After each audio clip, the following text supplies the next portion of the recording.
This video is part of a how-to series on the Fluke 805FC vibration meter.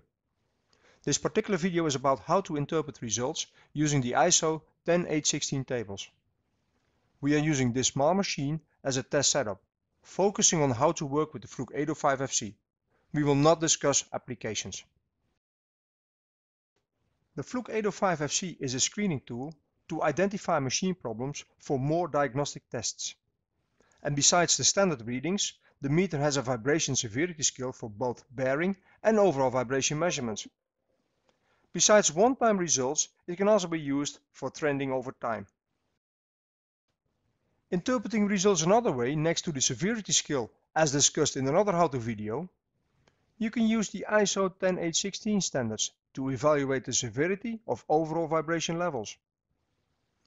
These standards contain general guidelines for machine vibration measurements on non-rotating parts.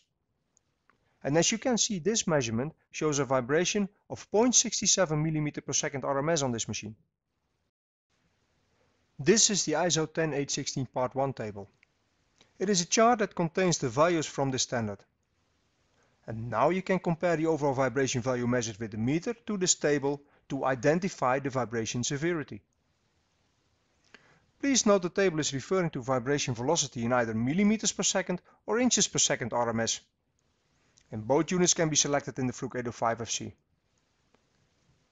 Imagine our example setup complies to a Class 1 small machine.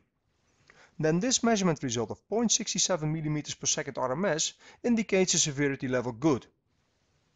According ISO, an indication for unrestricted long-term operation. Thank you for watching.